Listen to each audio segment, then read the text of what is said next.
The fire in Onalaska was contained so quickly thanks to neighboring fire departments called in by the mutual aid box alarm system, also known as MABAS. News 8's Alec Giannakopoulos tells us how the system determines how many firefighters are called in and how the process worked this morning when dealing with a large business. Mike and Martha, the alarm system, introduced to the United States in 1960s, is something firefighters in the area have used before, but not every day. The system is reserved for fires that one department needs help in controlling, and for this morning's fire, I took a look at how the system works with the threat of a large commercial fire. The smoke and fire pouring out of Dynamic Life Cycle in the town of Onalaska this morning was ominous looking. The Holman Fire Department was quickly called, but those firefighters were not alone. We activated the MABAS box alarm, so that gets us automatic help without having to call out each individual unit.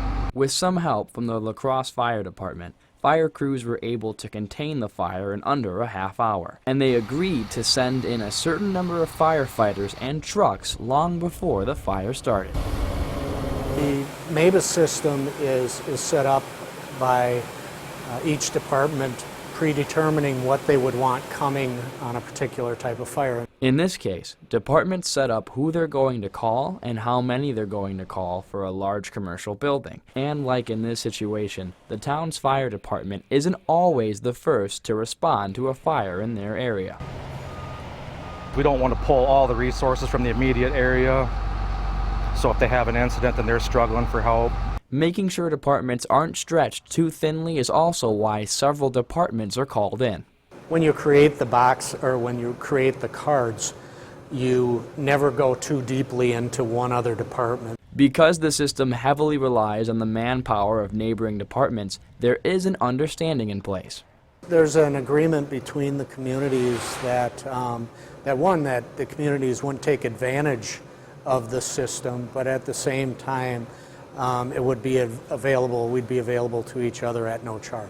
While firefighters are helping each other within the system, ultimately they're helping those who need them the most. First and foremost, everybody's safe. That's the most important thing. Nobody was injured. There are tiers to how many departments are involved. If the fire hits the 5th tier, which is the most serious, that usually means 4 to 5 nearby departments will be called in. But Mike and Martha, today's fire was considered a 1-tier call. Thanks so much, Alec. Also, while neighboring departments don't charge the department they were called into, they will pay their firefighters as if the accident or incident took place within their own municipality.